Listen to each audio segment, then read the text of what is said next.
Well, welcome everyone. Thank you, my students who are filtering in here. We are going to talk today about the practice of walking or walking as art practice. We're going to think about it a little bit as walking as pilgrimage, walking as an act in itself, walking as a destination. These are all things we're going to cover in our discussion. We're also going to think about walking as an egalitarian act, right? That everybody equally can go out and walk, essentially, if you're physically capable of doing so, right? There's no special, no admission necessarily. There's no special gear that you necessarily need. So that's pretty much where we're going to start. And we had a little bit of a conversation last week about walking. And so I'm going to start with some kind of simple background questions. And then we're going to move into some questions about process, about artistic philosophy. And also there's, I hope everyone has had an opportunity to read the artist statement as well as the curatorial essay, because there's some really key elements in each of those that kind of set up for us the walking as practice and what Lin is doing in her art making. So yeah, just to start us off, how long have you been walking in Maine? Sorry, squeaky chair. Oh, yeah, well, is this speaker working? Yes, good. I'm gonna try to stop squeaking. I have been in Maine, well, I was at camp in Maine in the 1960s, but I moved to Maine in 1975, and I have been a walker always. I think everybody has a sort of default something about themselves. Some people, my husband defaults to a bicycle seat. He loves to ride a bike. It makes him happy, happy, happy. But other people default to being on a team or to dance or to really cerebral activity. Everybody has a place, and I think that my place is putting one foot in front of the other. So that I would say that I've been walking ever since I could. Okay.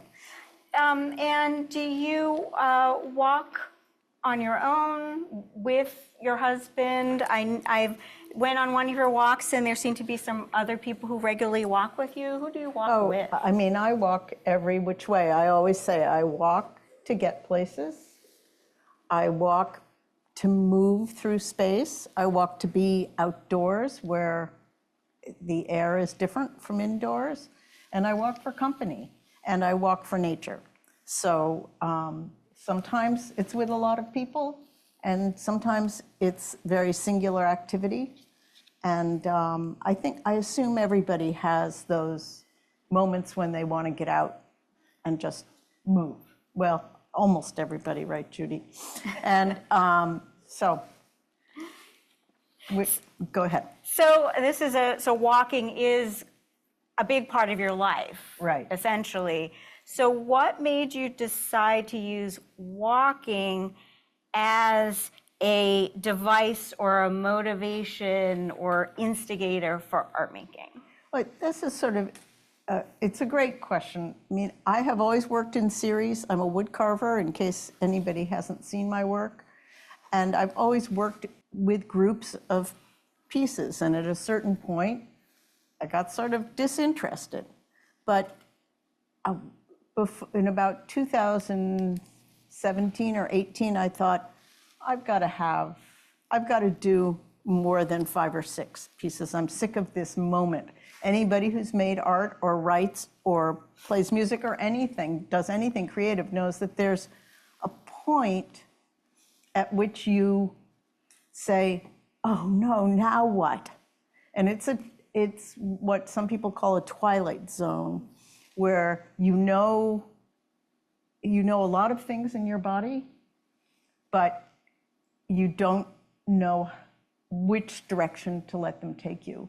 And I think this came from walking in the Four River Sanctuary in Portland. If any of you have walked there, you start out, or at least where we start out by sort of over on the airport side on Congress Street.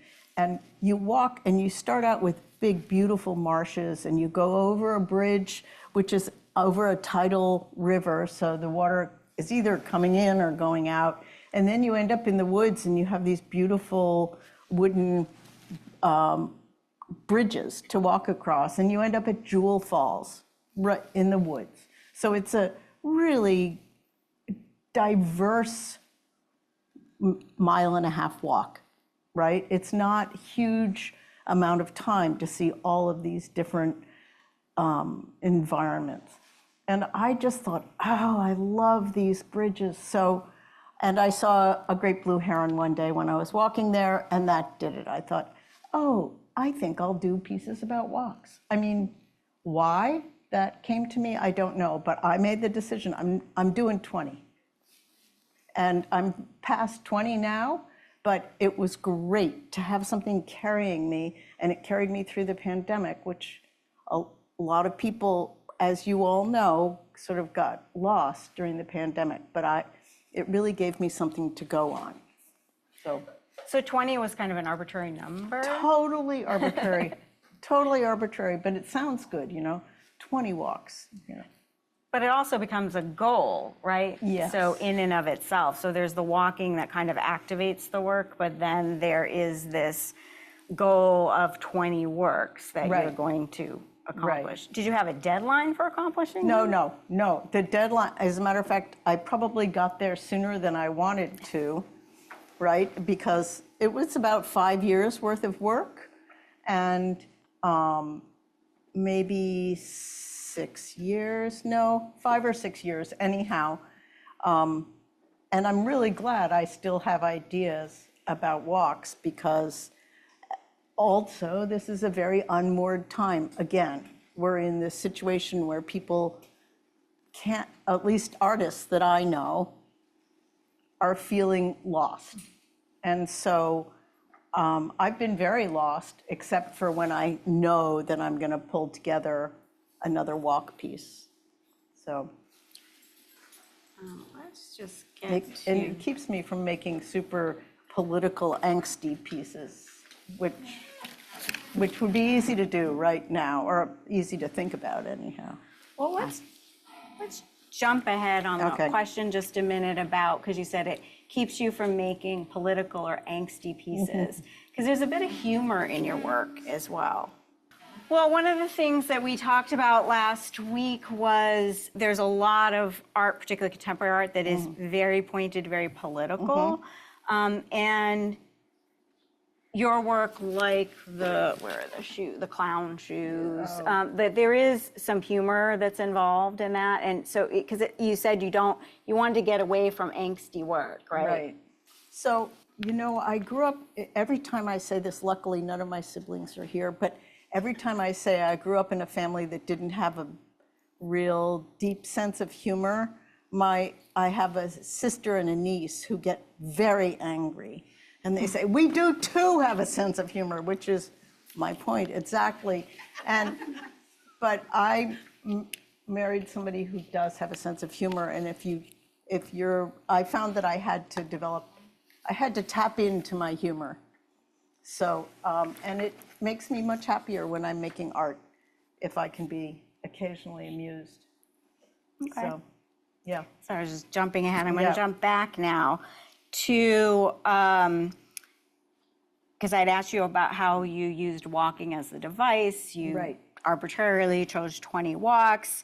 But what about does the physical experience of walking or the play into what you create, or is it the act of walking imprints on memory, but your work doesn't reproduce things that you've seen? And I Right. think we talked about also that these are, even though they were executed in the last 5 years, some of those memories are actually older memories of trips that had been taken before. So how does that, the idea of walking imprint on memory and kind of affect that? I think that everybody has a different visual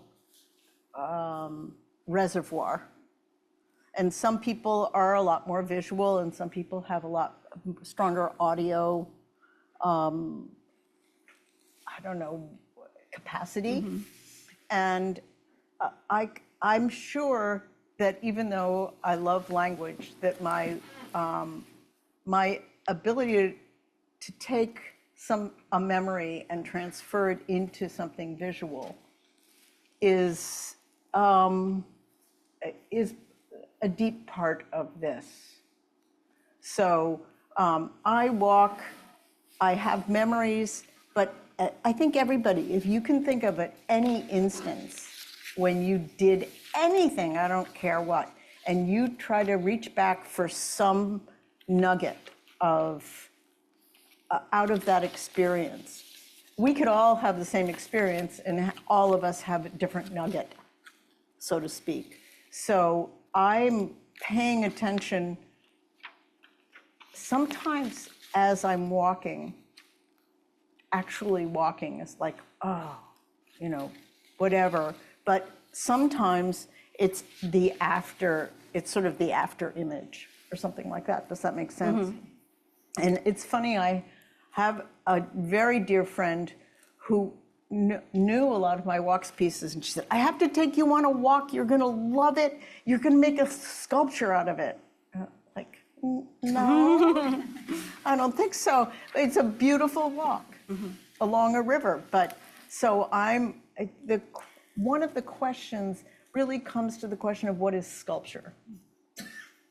Okay. Right? Or what is art? I'm happy to expand it out to what is art. But I think that it has to do with how you synthesize and then regurgitate. I don't know that's sort of an ugly word, but how you just choose to take something and present it. And I think that word somatic, does that fit right with that, Kat? Sure, I mean, somatic, I think of it as being about bodily experience. Yeah, okay, so something that's somatic is a bodily experience, but I think that what goes on in your mind is part of that bodily experience. So that's what you mean in terms of like imprints on memory, but again, memory is not 100% reliable, particularly Right. the further away you are of it. Yeah.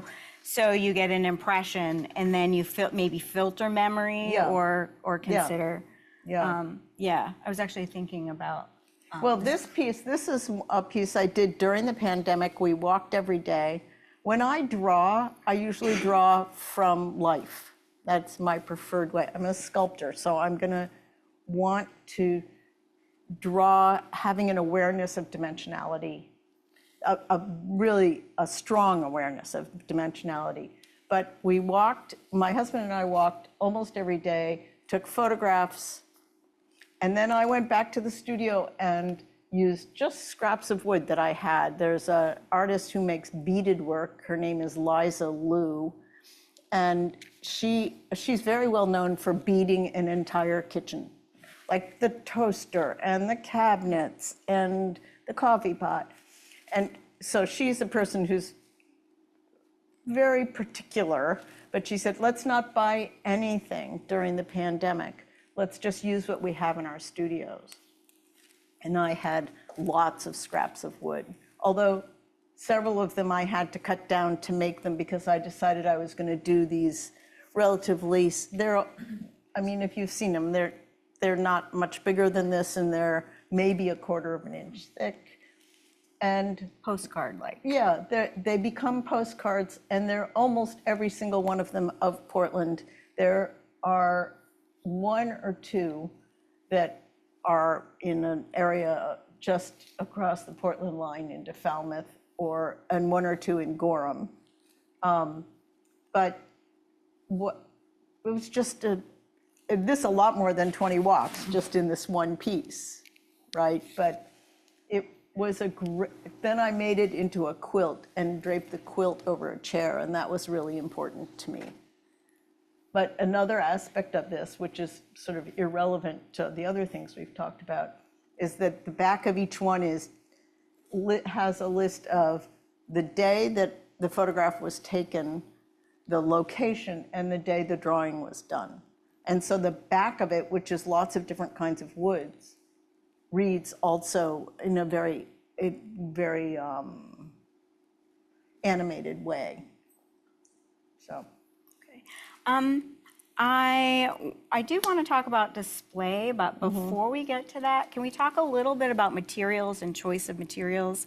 Because you do, in your artist statement, you say that you want the viewer to have a visceral experience, that you want to use native materials, and also you talk about it as sculpture, but you have the background as a wood carver too. Yeah. So, Well, I mean, I went to a graduate school, University of Pennsylvania, and that was a school where the emphasis was on learning every way of making something.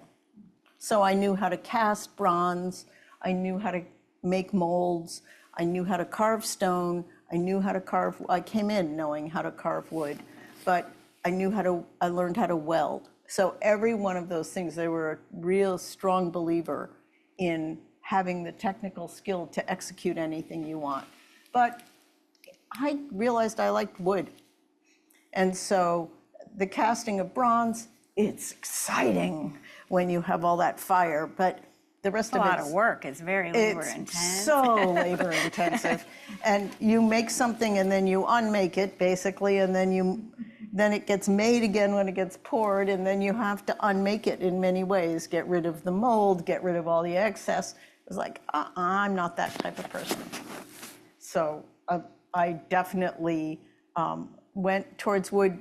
Stone is fun to carve, but it's much more finicky and a lot less predictable to me. And also you go home every day with your hair just filled with dust. And it doesn't matter what hat you're wearing, nothing. You're covered with dust. So wood has for me, a lot less sort of toxins, but it's beautiful. And I do use as local wood as possible. This piece right here, this came from a chestnut tree that was behind the drawing building. I have neighbors who live 2 doors away from there, and their neighbor was cutting down a chestnut tree, and I said, oh, see if he'll give me some. So I like to be as unimpactful as possible on the environment. And you've talked about the concern for the environment. Right. And when an opportunity presents itself to get material. Yes. That might just decay or might Right. be thrown away. Right. And people come to me all the time and say, I have a piece of something. Do you want it? And I used to want it more when I had a downstairs studio. I want it less now that I have an upstairs studio. It's harder.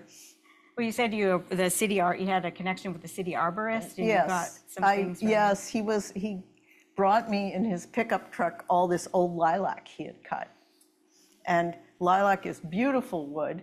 It's actually lilac, its heartwood is lilac colored. Just who knew, right? But so yeah, I had some lilac. I did some pieces with some cedar that was cut out of Fort Allen Park. And I mean, I'm first of all, I'm probably cheap. And so that's why I like using local wood, but or that's maybe second of all, but I really do like to use what's at hand, and makes a big difference to me. So when you work with the wood and you talk, again, you talk in your artist statement about gouging and shaving. I mean, when you think of working with wood, oftentimes at least when you think of building something or something that's refined, and so you're sanding or you're cutting corners to fit together. But this is not what's happening here. You're actually following I'm a true format of the believer wood. in using the wood to your advantage. So I don't believe in saying, oh, that piece of wood looks like it will be a this, and therefore I'm going to make a this. But if this is called bandolier ladders, and if any of you have been to Bandolier National Monument in New Mexico, it is there's a place called the Alcove House, which is really high up, and you do really sort of, you climb these ladders and stairs, and it's a giant wiggle experience in that way. So I knew that I wanted to use something that did that kind of curving. And the top part is just cut off and then reconstructed. I like to carve and then construct and then carve again. It's less boring. And so I don't like to know where I'm going to end up necessarily. Do you think that carving and construction? Excuse me, hold on a second. Not knowing where you're going to end up goes right back to that concept of walking. So that's all, right? Walking for you is not necessarily getting from point A to, I think you said it's not getting from point A to B, it's C. Right. Essentially, right? Right. The object. Yeah. So in thinking about that kind of, there's kind of that intuitive process. Yeah. Do you think that back and forth, and also the mix of abstraction and representation in the work, and this is a good example, a kind of this almost biomorphic, right, form that essentially a natural form, and then you have the ladders that are attached to it. Where do you think that plays? Because I know that you do, there's a lot of play between representational and abstract. I had we can show another example too. Yes, well, took me a very long time. I mean, I've been making sculpture for a long time. And people would say, I'd meet somebody and they say, oh, what kind of art do you make? I'm a wood carver. Oh, do you make realistic things? Well, yes, but I like juxtapositions that can be startling, right? But so I finally came up with the term. I don't know if other people have used it, but I call it abstracted narrative. So I have a narrative in my mind, but I'm paring it down or abstracting it in a way that hopefully comes up with an essence of some sort. Okay. What about the choice? Because I was really interested when I walked into the gallery of the placement of the objects. You do have objects where they go into the viewer's space. I know that we had talked about the placement of the cart, the shopping cart. Unless you have, first of all, massive space and a curator who is very fussy and bossy, you work collaboratively. And Kat's a wonderful person to work collaboratively with. And what we decided together was that we wanted it to have a little bit of a feeling of a walk. I mean, admittedly, you aren't walking very far in that gallery. It's not like a huge, long experience, although when we did the walking meditation, we did go around it twice, and it seemed like a long distance. Right?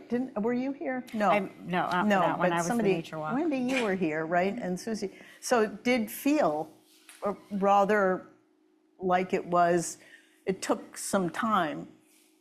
And so what we talked about was, first of all, that sense of it having a walk. And then you have to think my feeling about sculpture is, how does it meet the world? And when you have a lot of sculpture pieces, then I was thinking of this as an installation in a way. And I'm not an installation artist, but I was thinking of it. And somebody said to me, oh, it's sort of like a travelogue. And I thought, oh yeah, it is. It's sort of like a travelogue. But the idea was just to make sure that it wasn't rhythmically too regular, that it wasn't all at the same height, that you could get back from some and not from others. I mean, I think if we had more space, it would have been different. Would you agree? Yeah. But becomes a dance with physical space, and because you're limited, by what you've got, and it becomes a dance with how the pieces interact. And we were very careful not to put things that maybe came out of a very similar time and place too close to each other. So that just, when you're making sculpture, you're thinking in the round. When you're doing an installation, you're thinking in the round in a bigger way, I would say. And some that are not entirely in the round because they are attached to the wall or coming out from the wall. Yeah. One of the reasons why I asked that question is because my students had an assignment where they had to go in and kind of look at the work. And one of the things they were supposed to think about was, is there a designated way that you're kind of instructed to get around the gallery? But it seems to me the way that this is set up, it's almost like you're choosing your trail. Right. You go left, right, or straight. Right.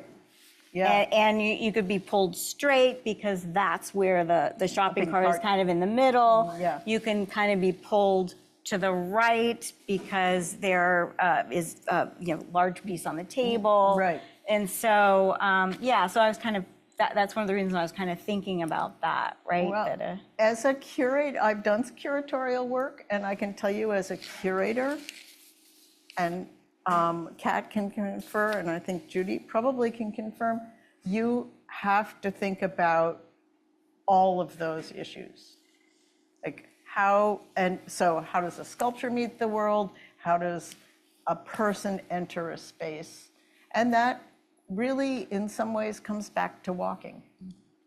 Because almost everybody who enters this space I was hoping that everybody would walk, by the way, on my bog bridge outside. I think people are a little bit afraid of that. I actually didn't realize that. I went into the gallery first, and then someone had mentioned, I'm like, wait a minute, I don't see all the pieces. And then that's when I went out and walked. And it's like, oh, I got to walk on this, right? Right. And actually the person, the student aid person who was there was saying, oh, no, you can walk, was trying to tell people they could walk on it. So it's sort of like, the Carl Andre pieces where there's tiles on the floor, and because it's in a museum, you don't think you can touch it or walk on it, and the guard kind of tells you have to walk on these.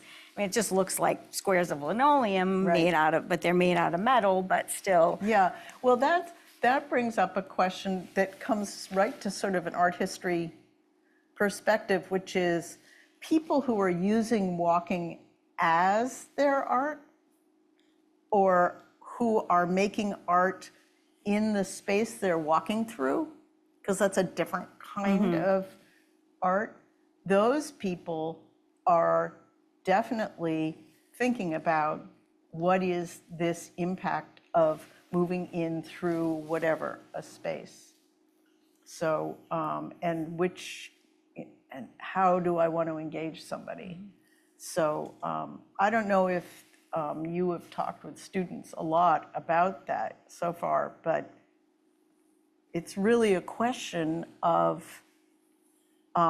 it probably becomes a more political act, and I'm using politics in a very broad way because it's so public. Walking as a political act, or the object? Using walking as an art practice. So I use walking almost as research, whereas some people use the surrealists, they were walking because, I don't know, they were almost all men who could walk in Paris at night and not be afraid. I don't think there were many women who were doing that, although maybe there was one or two. But so that, or what about William Popel or somebody like that? So, actually, that was one of the reasons why I kind of pulled away from the art historical kind, because I want to say most, but a lot of the art that involves walking is a representation of the act of walking and not sort of before the fact as opposed to after the fact, like a product after the fact. Or I mean, there is walking as pilgrimage, right? And you talk about that a lot. But again, not all of your work is necessarily walking for pilgrimage. Right, and another thing we talked about was the fact that some of my walks are all internal. So there are a couple of pieces here that are very much like this piece here, Getting Nowhere. That is completely emotional piece. I don't think I've ever been somewhere where I could go up the stairs and come back around and down and be in the exact same spot. But emotionally, in sort of developmentally and all those things, we often end up right where we started. And as another friend of mine said, who was a therapist, she said, yeah, and you can't believe you're right back where you started. It is so aggravating, but it's true that process. So this piece and the insomnia piece are both about imagining walking as opposed to actually physically walking.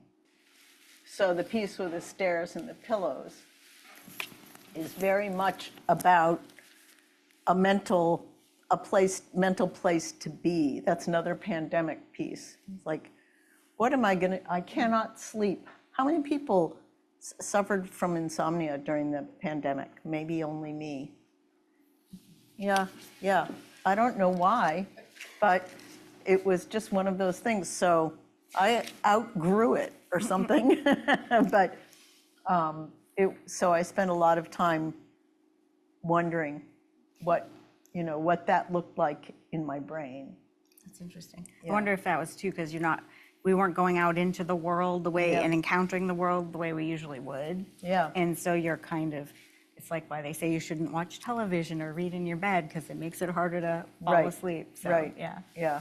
I didn't have any problem falling asleep. I just couldn't stay asleep. So these are middle of the night thoughts as opposed to lying in bed just before, whatever. A lot of bridges and stairs, items that you would actually encounter on a walk. Yes. But that suggest travel or propelling forward or up or over. Well, that's very much something that I've been involved in for a long time because there was a period when I made almost all ladders and some bridges. The bridge series after my mother died was called Bridge to a New Me. And then the ladder series started when my son went off to college. And I realized that he was like climbing a ladder to somewhere new. And I was sitting around at home. And I thought, this is not, I have to talk about this. Mm-hmm. So yes, ladders and bridges and stairways are a metaphor for journeys of all kinds. Okay. Yeah, and that's important. Yeah. I think. Right. Yes. Yeah. Walking, journey is implicit in walking, but Yeah. you do talk about, and there's a certain element of wandering. I know I'd particularly asked you about the pieces that are inspired by being outside of our culture. Mm-hmm. And, those derive from kind of tourist walks, mm-hmm. or is it wandering around and seeing what you can explore, mm-hmm. or... Well, for anybody who has the opportunity to travel, do it, right? Because our world is a lot narrower than the world outside. And so I've done a lot of travel. Some of this is relatively recent. This is from Morocco. And we saw a lot of places in Morocco, but the doors are what stayed with me. Separate from the people you meet, and the places you go, you actually see things from a different perspective, somebody else's perspective. So this was a nomad's house, and they had a door made out of scrap metal, and they had drawn a little yellow camel on their door. I mean, I couldn't let that go. So that was something that stuck with me more than anything. And the mosaics were beautiful. But so I'm looking to see how somebody else incorporates. I mean, if you go into Morocco, you go into the Medinas, which are sort of the walled cities, and everything is a twist and a turn. Talk about a journey or a pilgrimage. You can get so turned around in those Medinas that you can end up, I mean, you don't even know. We got actually sort of hoodwinked by a guy who kept on wanting to take us to some fair, and we couldn't shake him. We tried as much as we could, and we were hopelessly lost. Now, with cell phones now, you can find your way back, but there was a moment of disbelief, I would say. So that's a little bit of what that's talking That about. actually kind of gets to a question I sort of skipped over, and that was, when you're walking, when we think of particularly, there's city versus country walks, but I mean, if you just kind of think about walking, when you're walking in the world, and, you see it out on campus, that you're walking to or from, or you're walking out on the street, but your attention is actually on the phone, right? It's texting, or it's not necessarily even being concerned about once in a while walking up. Isn't it one of the most numerous emergency room accidents is from people tripping or stepping off a curb or something because they were texting or looking at their phones? Right. Well, yeah. So I was just thinking about that in terms of, you're talking about that. I mean, I know the nature walks are kind of disconnected. You're not necessarily looking at your phone for that, but city walks, or you're just kind of wandering or. Yeah, no, I'm not a roamer. I mean, I'm not the kind of person who wanders around. And I loved, there's a bumper sticker that says, "All who wander are not lost," which I love that, because often feel like I'm lost a little bit. And especially when I'm on a bicycle ride with my husband, who never feels like he's lost. And I always feel like, wait, no, we can't go up another hill, please. But but I do wander in the sense of culturally wandering. So if somebody says, let's walk in this place, I go. And we were in the Sahara Desert, and we said, let's go for a walk. And in the desert, you see these, sort of the wind has swept the sand up, and from a distance, there are these little edges, right, that are real contours. And as a sculptor, I had a graduate school professor who said, no, did you mean to have that little wiggle in that edge? I mean, this is, right? So I was brought into the sculpture world or whatever by somebody who's a true formalist and really cares about that edge. So there we are in the Sahara Desert, and we go up, and you know what? That edge was literally one lousy grain of sand. I couldn't believe it. I mean, those edges from a distance looked like one grain of sand. From up close, guess what? They were one grain of sand. I couldn't believe it.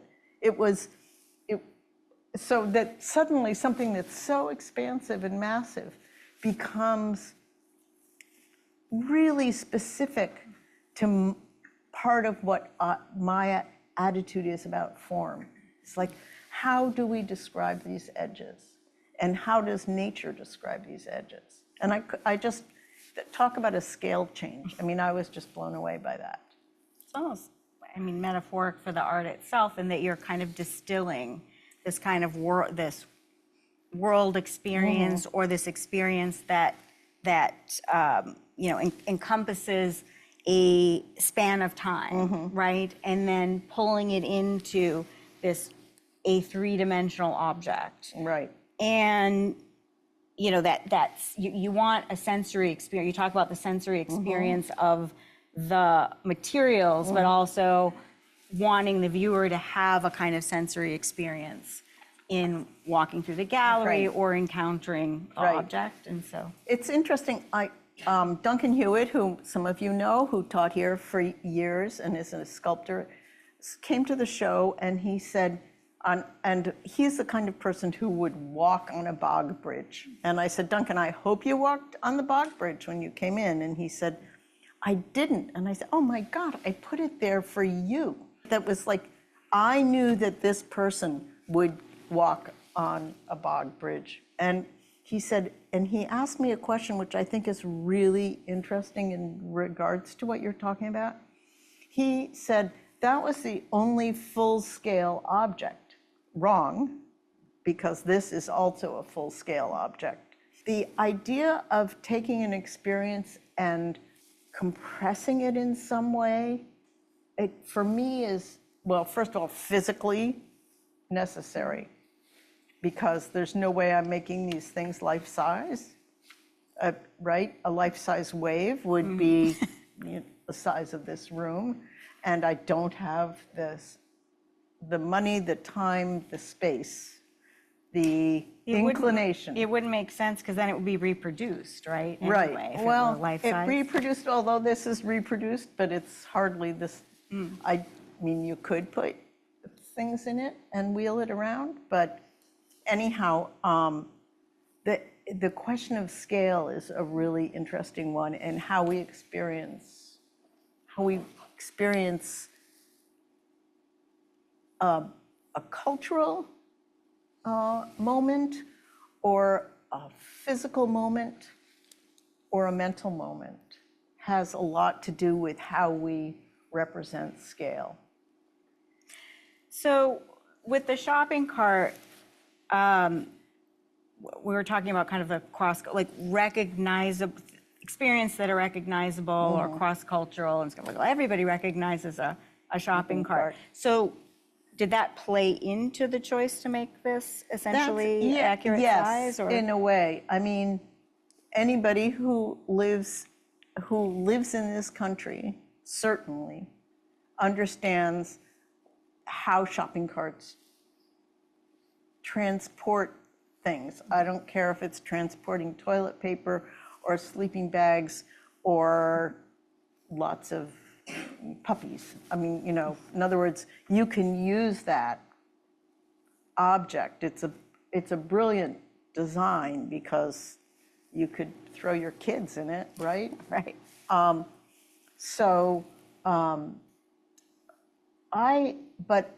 It was sort of comes out of a time when to me, it signifies everybody's different experience. And you were talking to me about how one of your students said, oh yeah, a shopping cart is definitely a cross-cultural thing. And that was right after the hurricane that just happened in Jamaica. And there was a picture of some kind of the damage from the hurricane, and there's a single shopping cart among all of the debris. And I thought, yeah, and it was intact. That's the other thing about shopping carts, is they seem to be very well made. So you see a lot of them. But so, yeah, it certainly is a universal image. So before we run out of time, I think I want to open it to questions, but I just really briefly wanted to just show a little bit about what I had been talking about in terms of, depictions of walking. Well, I can just kind of, it's not a, so the history of walking, where'd it go? There it is. So, depictions, right? And kind of when we think of walking, it's sort of this static representation of the act, not necessarily the product of it, right? My students will recognize this one, right?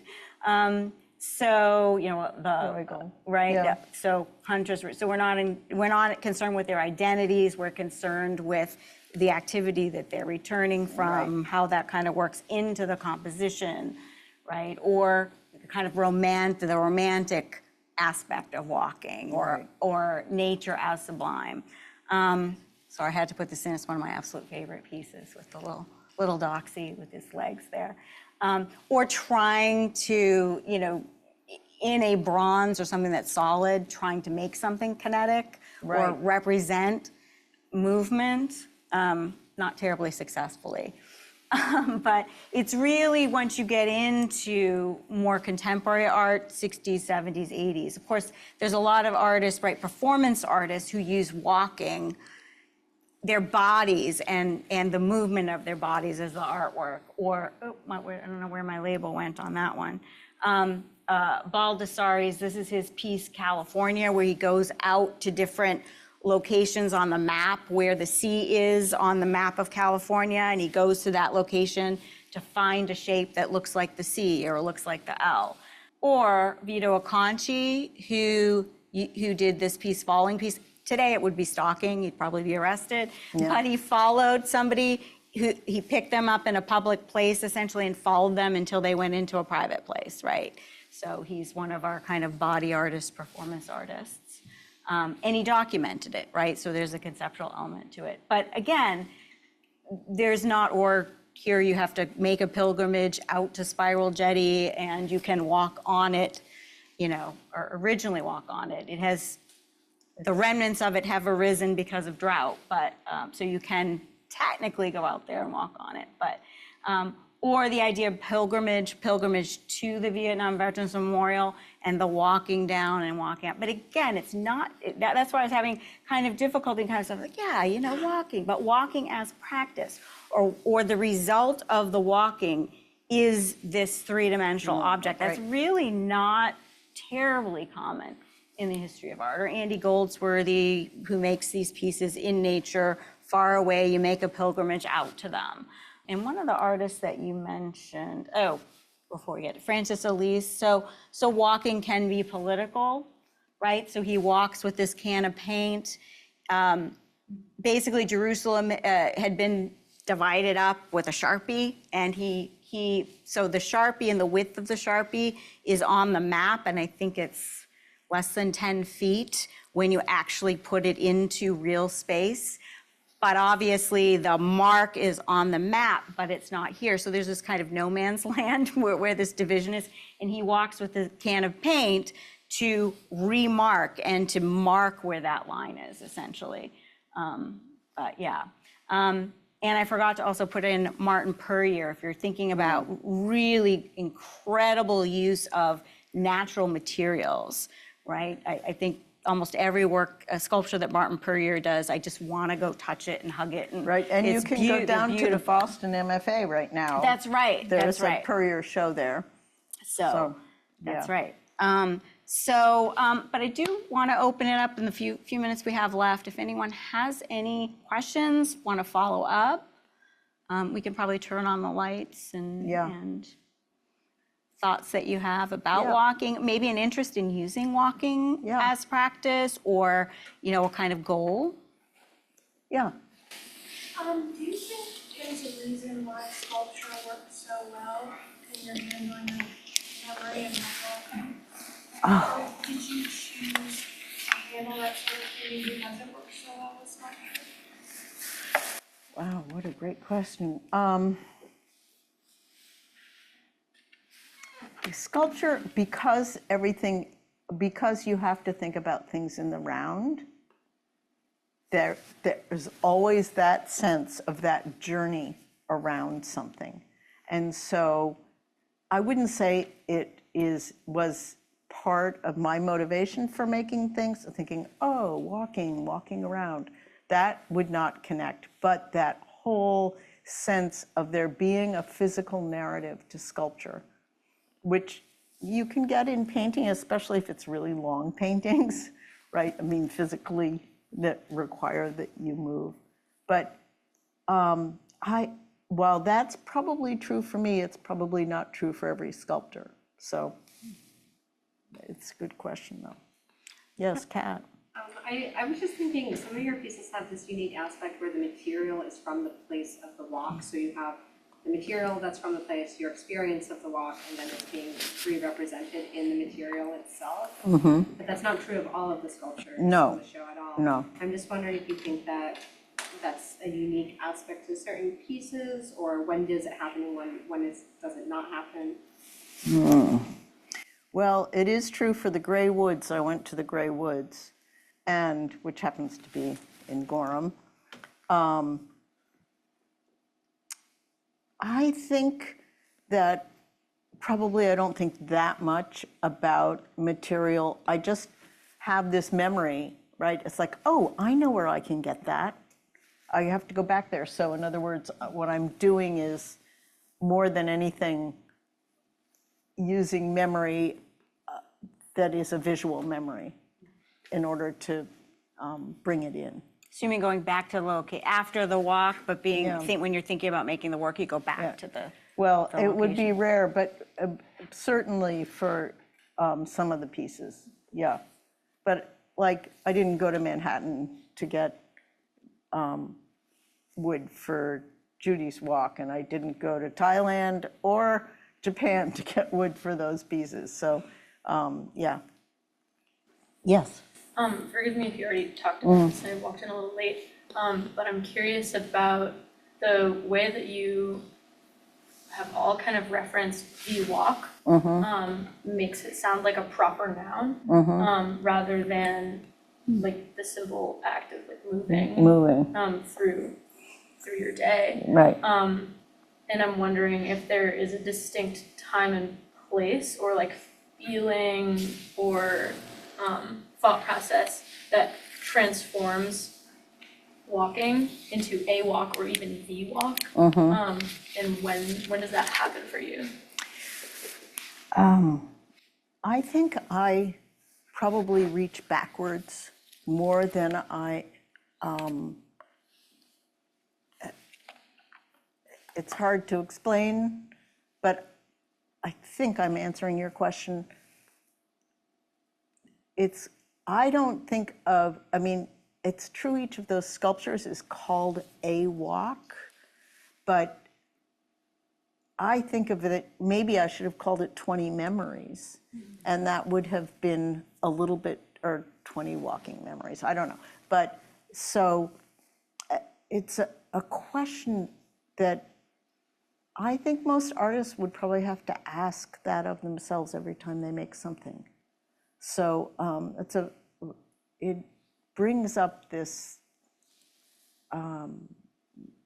how your body is important, how your brain is important, and how you move through space. So yeah, I don't know. Good. Yes. Thank you for sharing your experience with us. And I actually grew up in a city where it's like walking. It is one of the main ways of transportation from point A to point B. Right. When I go to work, go to school by walk. Right. But since I moved to the United States 3 months ago from overseas, I feel like it's nearly impossible to go to a lot of places without having a car. Yes. So how do you see this dilemma that, I mean, not only for entertainment or travel, it's like I wanted to have the walking as my kind of like day-to-day basis thing to become a habit from point Right. A to point B. How do you see this? Yeah, it's having been involved with transportation issues for a long time when I lived in Gorham, because I did before I moved into Portland. I've been really aware of that, but I mean, we live in a car culture, and I think that people are using some form of transportation, even in a city. If you're walking from place to place, you're still walking to get the train or walking to the bus stop very often. So how different cultures respond is partly based on this ridiculous American thing of, individualism. And maybe I shouldn't call it ridiculous, but it is very much a aspect And so you have your own car because that's your sort of individual thing. But it also is, it probably comes out of disregard for the collective or something like that. Does that make sense? Yeah, so for example, if I walk there, it will take me like 90 minutes and put myself in danger because the curb is very narrow. Right. And if it's like, even though I want to, Mm-hmm. but one is about time consuming, two is about like safety. Right. So these two things, I feel like it kind of like restrict the possibilities about not only me, maybe a lot of people who wanted to involve walk as their Yeah. daily activities. Yeah, no, I agree. And to get people, I mean, my son lives in Los Angeles. And I mean, we walk there whenever we're visiting him, but we don't see anybody on the streets. We're thinking, what is the matter? And he said, you walk through that neighborhood? It's like, yeah, I mean, yeah, it was getting from point A to point B. And but when I lived in Gorham, I lived out in the woods and I walked the dog every day in the woods, and I could walk from there to here, so that was possible. But if I had to get to the grocery, if I had to get anywhere, I had to get in my car. Not so true in Portland, luckily. But yeah, it is, I think it's, if we got into the politics of in the individual versus the collective, walking would definitely fit in there pretty strongly. Yeah. Anybody else with any questions? I just want you all to know that Judy of Judy's Walk is right here. And the reason I made a reference to her not loving to walk is she wanted a piece. And I said, well, I'm working on walking, so it has to be a walking piece. And she said, I hate to walk. So, but luckily she realized that walking in a city was something she really loved. I don't like to walk without a dog. Yeah, That I think is crazy. yeah. People who go out just to walk without a dog at the end of the leash. It's Yeah. crazy to me. That's why I don't understand golf courses. Oh, yeah, well, golf courses are sort of a mystery. That, I think a golf course is an artificial park, right? And it gives people that sense that they're walking in the park, even though they're hitting that ball and trying to make it, get it in a hole. Then none of your walks that you've chosen to depict for us that I can recall have a dramatic or bad experience. Have you chosen not to do that, or have you been lucky enough not to have any? I think I've been lucky. Okay. And it's possible that some of my walks might have been frightening to somebody and they weren't to me. But I mean, I think I've just been lucky more than anything. I have to say, I came away from the show with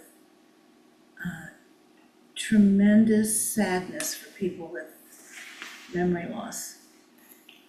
Because I think the richness of your depicted memories and the way in which, through your memory, the depiction becomes a completely separate thing from the actual experience. Those people who have lost the memory of the actual experience, you made me realize just how impoverished they have become. Yeah, that's true. Well, and I love, but at the same time, I think, as I said right in the beginning, any of us could have the exact same physical experience, and each of us come out with a very different nugget of memory. So sometimes maybe you ask somebody who's lost a certain memory ability, and they're going to come up with some very interesting skeletal version, perhaps. Yes. To speak a little bit about the one which has this crossing guards and all the figures on it. Oh, yeah, that's interesting. That's one of my newest pieces, and it's not in this show. And that, we were in Australia and New Zealand, and I was completely smitten by the signs. when we were hiking, we actually got the opportunity to trek in Tasmania. And the signs, this was, by the way, January of last year. So there was a lot of what I perceived of as extreme danger happening here in this country. And there I was, and the signs were saying, don't go too close to the edge because you'll fall over. And so I photographed those pieces. I photographed those signs, and then I made them into signs. And I loved those little iconic figures that were all sort of like this. And so I decided to make them tumble and tried to, so that was pretty overtly political piece, but I don't know that people would necessarily know that, but you can see it on my website, and it will be in Duxbury, Mass. Next year in a show that I'm doing, but yeah. I think that we do need to wrap up. We're over time. Kat, do you want to finish us up or just?